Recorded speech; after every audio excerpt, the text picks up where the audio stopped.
Good morning to each and every one of you. But you will forgive me if I single out our three guests. I think that it is perhaps this that Owen Arthur and Dame Billy Miller had in mind when they agreed, when I was a young minister, to build this building, recognizing that a day would come when we might have to host not one, not two, but three of the very highest level appointed persons in the international public service, otherwise known as the United Nations.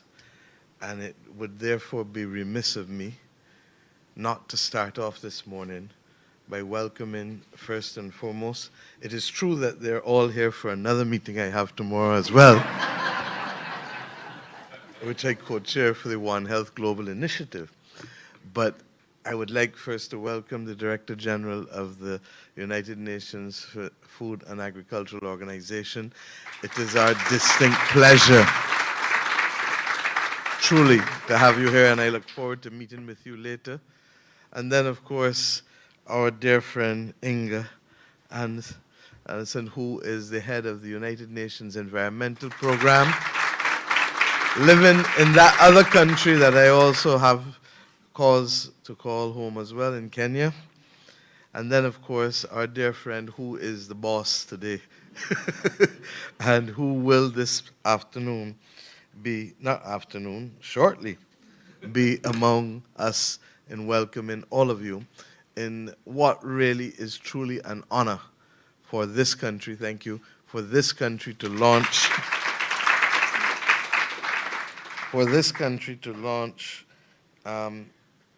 Ms. Misdouri, the first regional early warning systems launch after the agreement that was reached in Sharm el-Sheikh in Cairo. The two performances here this morning by Sky and Akeem show why we come to work every day, to be able to make this world, this country, a better place.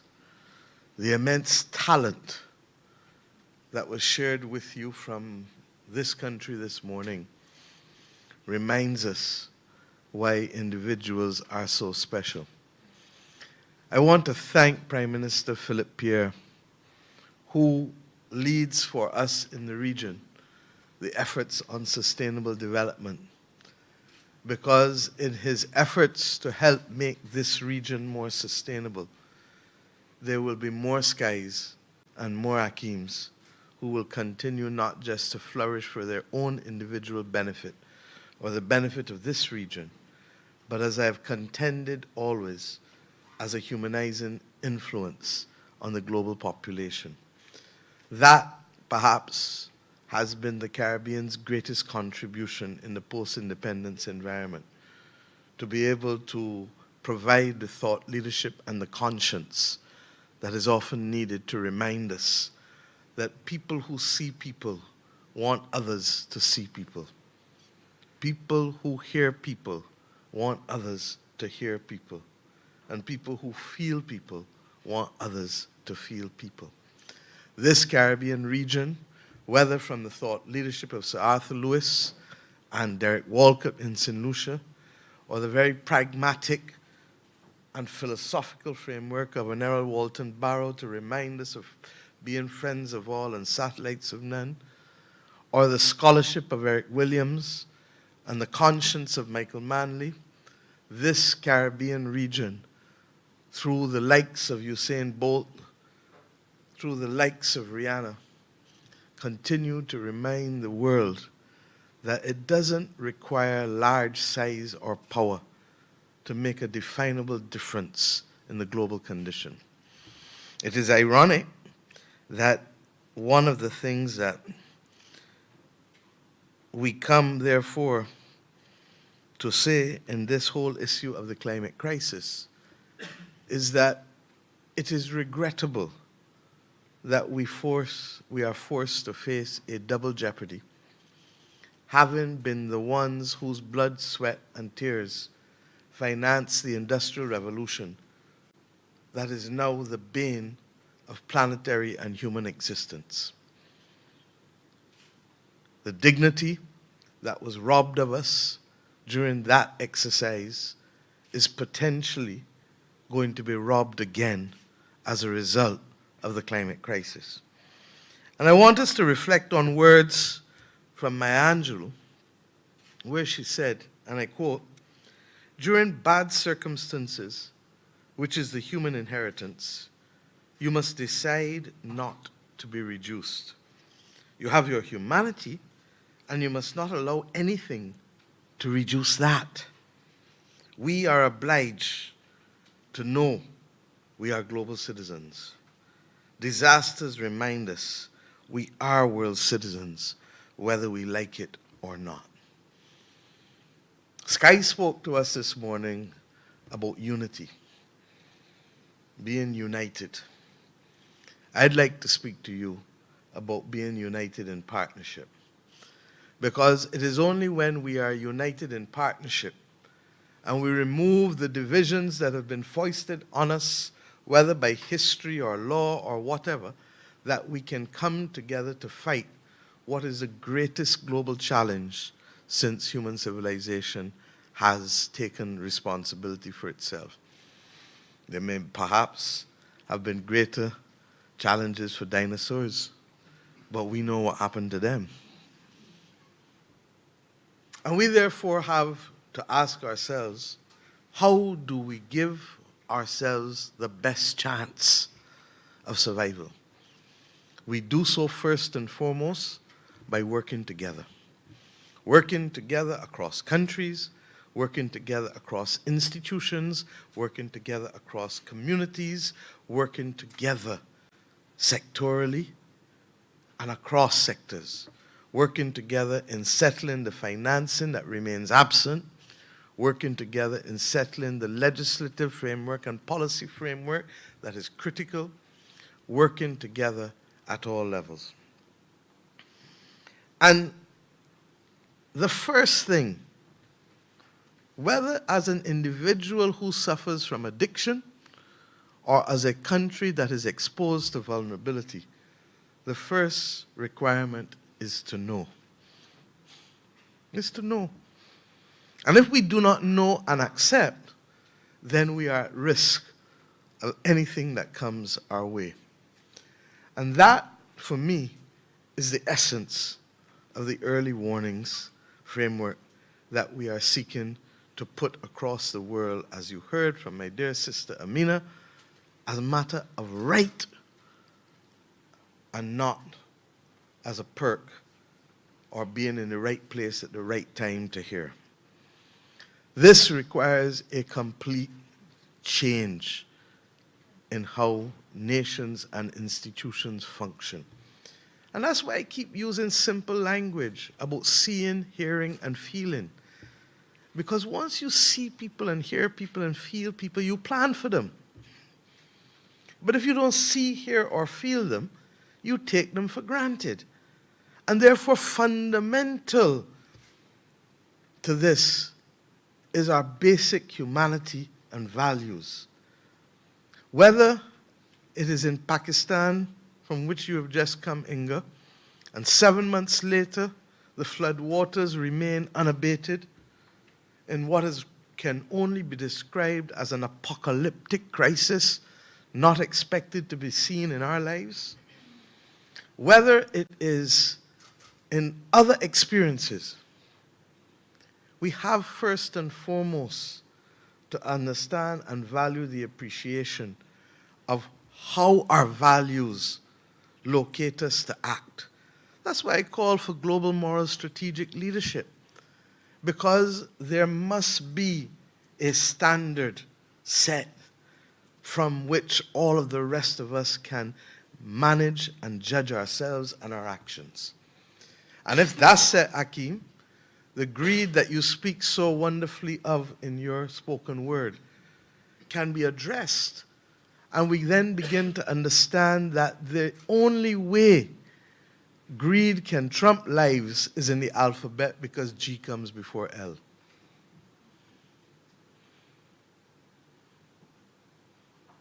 We have to change how we think and act in this world if these actions are going to make a difference to the lives of so many. We talk about 1 in 3 in the Caribbean, and we talk about 6 out of every 10 in Africa not being able, and we can add Latin America in there.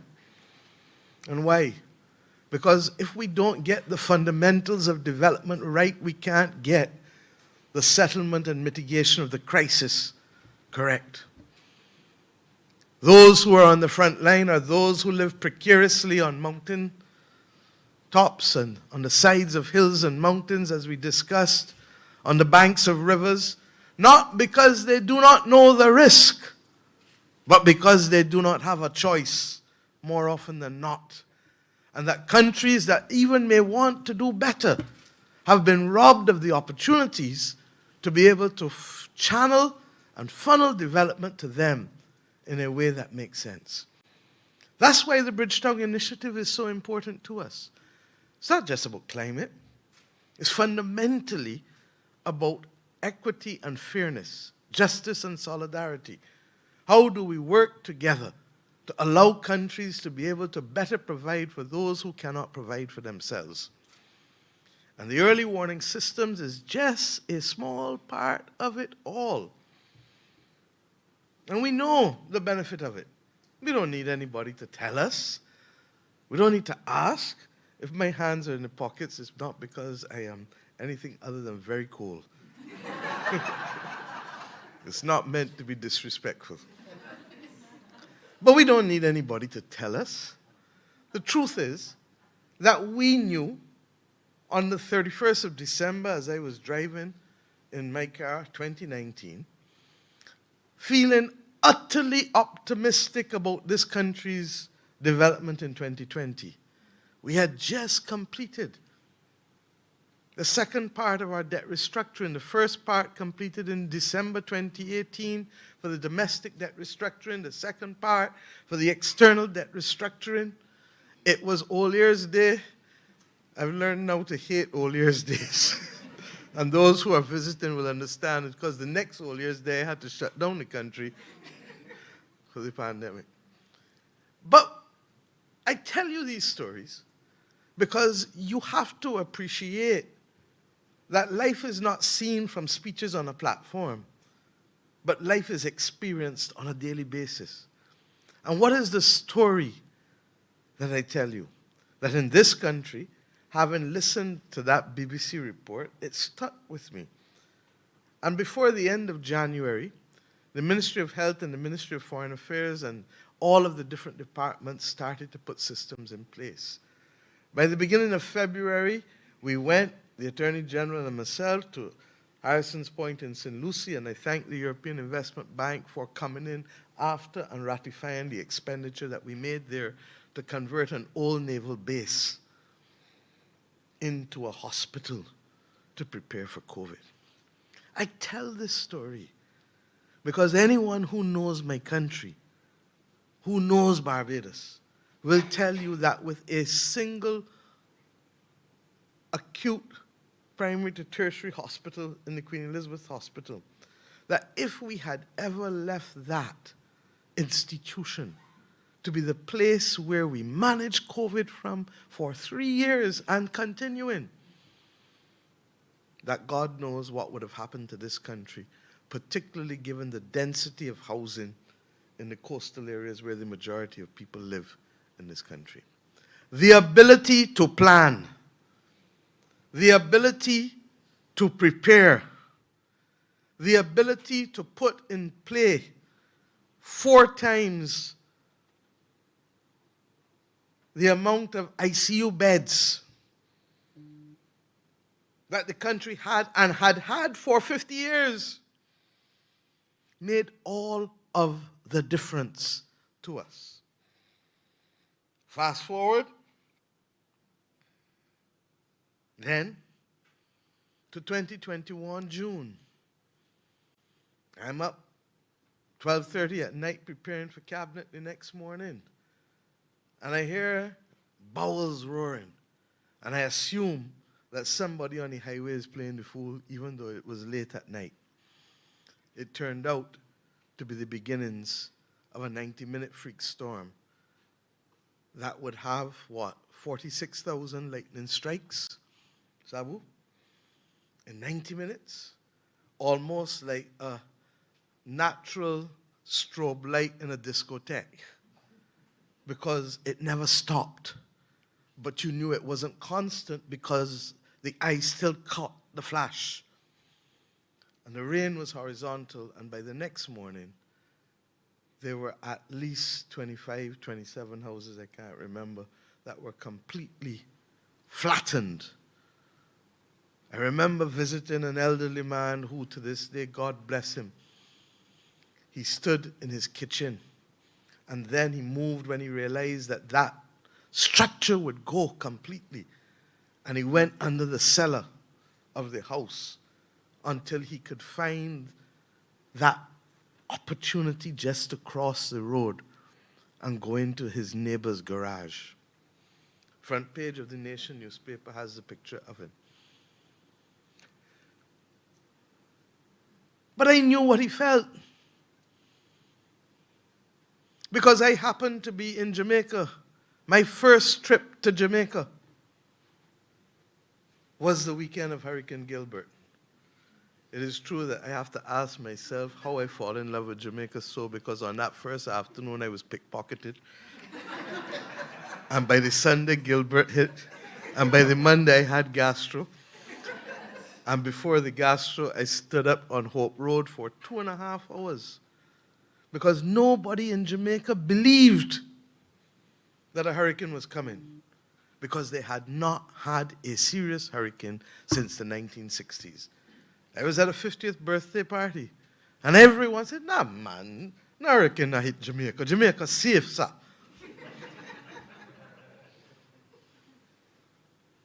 I was to go to the Blue Mountains that day. Still have not reached.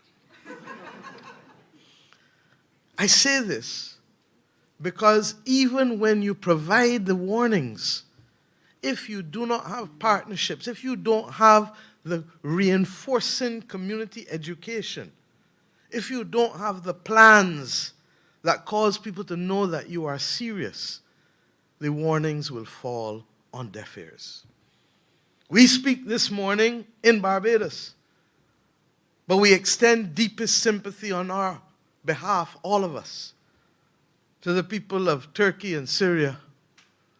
And the numbers keep rising, and just before I came to get up to give the speech, the last number is 2,300 and rising. And why? Because even with the best early warning systems, there are some hazards that are difficult to manage. And when those things happen, when the human body is at rest, in other words, sleeping, the scale of destruction will always be greater. Potentially, same thing with that freak storm that I described. I have shown you what happens as with the pandemic, but I can go further. The Inter-American Development Bank, and I thank them, was instrumental in helping this country develop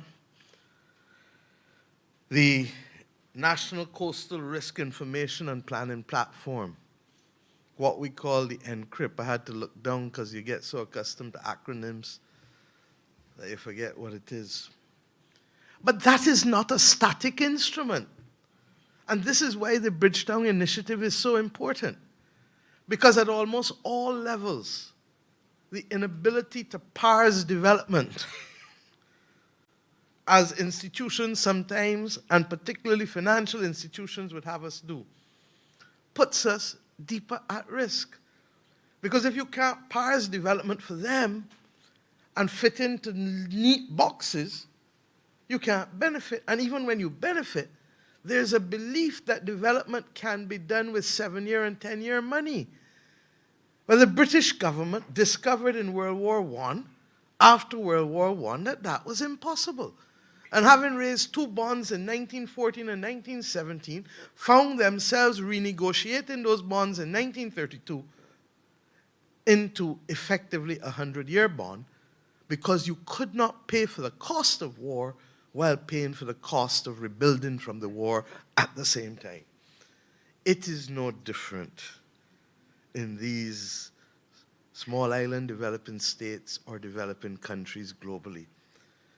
And we believe that our efforts of preparation and mitigation started only since Paris Agreement. Except that I'm here to tell you, and we can carry you, to show that from the middle of the 1980s, with the establishment of the Coastal Zone Management Unit, our country has been borrowing money, hundreds of millions of dollars from the IDB, to protect our coastal infrastructure, not only because we have a coastal economy, but because our major aquifers, particularly for the north of the country, are all coastal.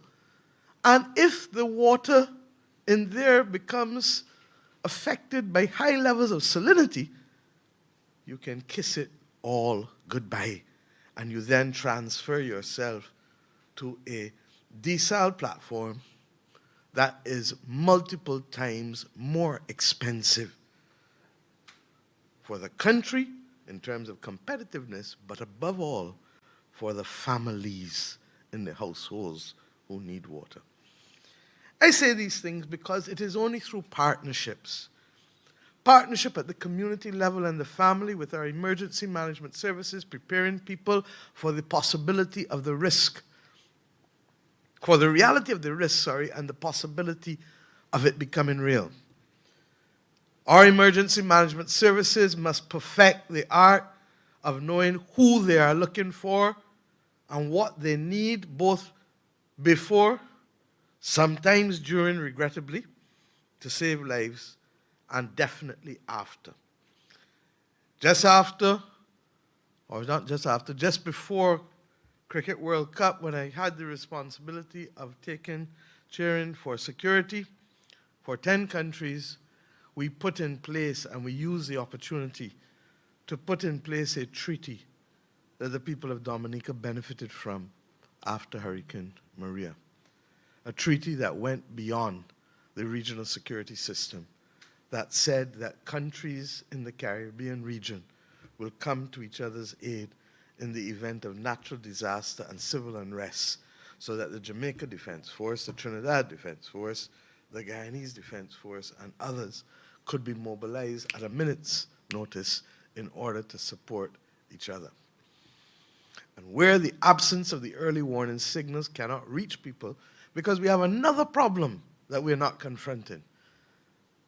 Before, most countries in the world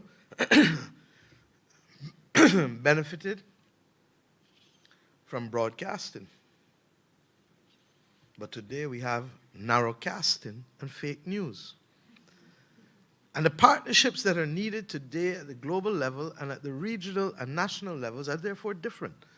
We need a validation or a verification system, both from our telecoms providers and the social media providers, that this warning is not fake news, and that this warning is real. And the belief that everybody listens to a national broadcaster anymore has been exploded long time, because people listen and function in the spaces where they get information, real or fake, but they believe it, and their comfort levels are there. So if you live in the hills somewhere, all you're doing is listening to YouTube and Dennis Brown and some good old school reggae, how are you going to hear? So what are the signals that take into account the modification of behavior and the modification of information that we have? At the same time, we also need partnerships within the region. And this notion about who is English, who is French, or who is Spanish, and who is Dutch speaking needs to be exploded, because the disasters and the hurricanes and them don't speak no language. They speak one language: destruction. And the quicker we come to realize that and cooperate the better. I suspect that at the level of the military, there's far more cooperation than at the level of civil society. And we need to bridge the gap for civil society in order to be able to do so. SEDIMA is doing its best and doing a wonderful job, Liz, in doing what you're doing. And I want to thank the World Food Program as well for choosing Barbados to pre-position food to ensure that we have that capacity to respond. But the region needs to go even further. We need a recovery ship. I don't know what's the fancy language for it. But islands don't have the benefit of road networks to deliver quickly. And in some instances, runways will be destroyed in disasters. And there are ships that flow and go around the world. Some are hospital ships, but we need more than a hospital ship because we need a ship to provide fresh water. Immediately after a disaster, I can tell you firsthand from being in Jamaica in Gilbert. Mercifully, I've never had more than a Category 1 hurricane in Barbados. But I've known what it is to experience hurricanes in Jamaica, Miami, and London, and New York. True, true, true. 1976 New York, 1988 London, Gilbert later, and Miami multiple times in the 2000s. We need to coordinate as CARICOM to work with the international community to ensure that there are two ships pre-positioned, the north and the south. And why two? Because hurricanes do move quickly and quicker than ships. And therefore, Commodore, I'm sure that you would want the capacity to be able, because you will not always be able to land a plane where you need to go. And the ability to have access to clean water urgently in those first few weeks is critical if we are to avoid cholera. We also need to recognize that having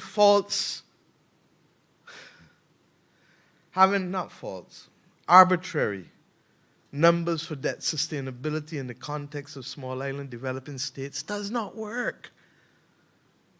I told you that we have been doing coastal preparation since the 80s. Part of our debt is, in fact, to prevent the worst to our coastal environment.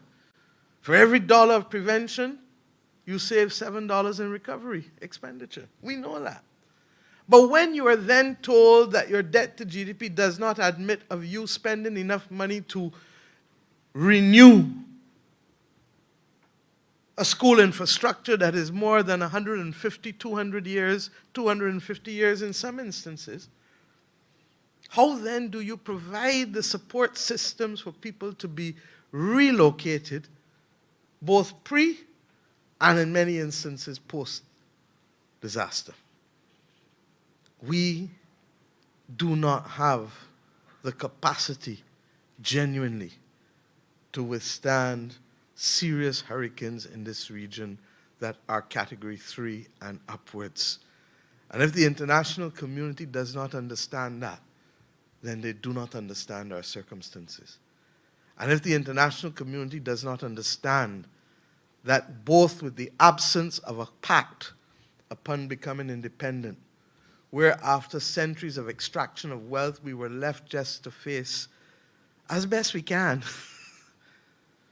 the needs of housing and education and health, with a treasury that had been emptied for centuries, then only to be foisted with international rules that are one size fits all, like that from the WTO that does not recognize special and differential treatment, but yet having now to allocate additional funding for environmental matters that were not even in circumstances where the allocation of funding for basic traditional human rights and development was already challenged, makes this journey even more complex.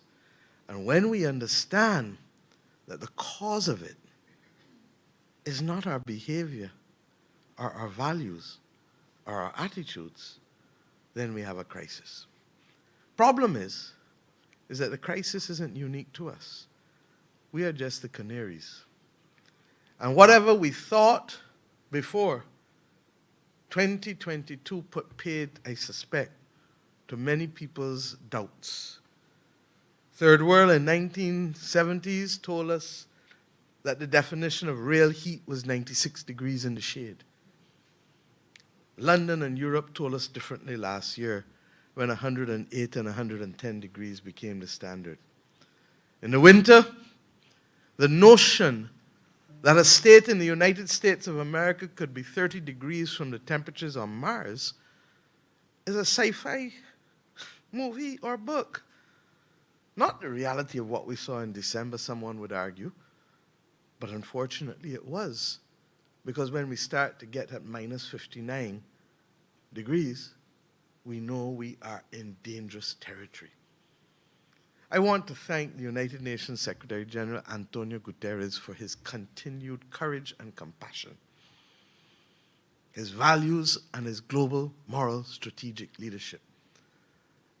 But I ask all of us, at whatever stance we find ourselves, at whatever position, to recognize that it is in doing these practical things, which yes, do require funding, and yes, it does require $3 billion, and yes, the United Nations has not completed the fundraising for it, for those who hear my voice.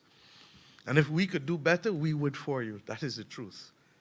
Because even when we received 100,000 vaccines, in the heart of it, we distributed out of that over 25,000 to our brothers and sisters in the region, because we are nothing if we want to walk this journey alone. But we have now to do these small, concrete things that will make a difference to the lives of many.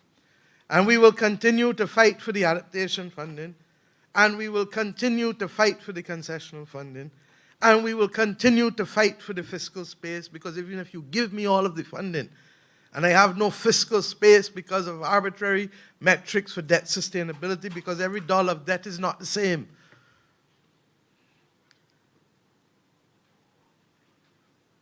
Even if we do all of these things, there are still going to be some people who we have not reached. And that is why then the human partnership at the level of the community becomes so critical. And that doesn't require a leader, a prime minister, or anybody. It requires the average citizen in our region and across the world to spread the message and to let people know that, like with everything else we know, prevention is always better than cure. And that secondly, awareness, whether as an addict, as a vulnerable person, or as a powerful person, the first step is to know and to remain engaged. I hope that the launching of this early warning system in our country, Barbados, as a first regional launch globally, in the presence of 3 distinguished United Nations leaders, as fate would have it, plus all of the diplomatic corps and all of the local persons, that we also in this room send the message that partnership is real, but it is not yet at the levels that we need it. And if we can continue to build those partnerships from the community and the family right back up to the international level, then the spectacle of us failing can be left for the books and not become our reality. But never let us be so arrogant as to believe that it cannot happen. The earthquake last night was an awful reminder that there were people who were having lunch yesterday with their families and who made plans to do things this morning that they are no longer in a position to do because the family has been destroyed and the businesses affected have been destroyed. And the shadow of that destruction will be far longer than the news story that reports it this morning. I hope and pray that those who hear our voices understand that these are not now speeches for the sake of speeches, but that this is speeches to propel action and partnership. And I thank you once again, therefore, for choosing this country to help send that message, because we know, as I said, that it is real, and we must never be arrogant enough to believe that it cannot happen to us. For this world knows that there are extinct species. I referred to the dinosaurs just now. And this world knows that there are failed states and failed civilizations. Let us work in partnership to ensure that there is no further record of failed species or failed civilizations, or worse, at the individual level, loss of life. Thank you.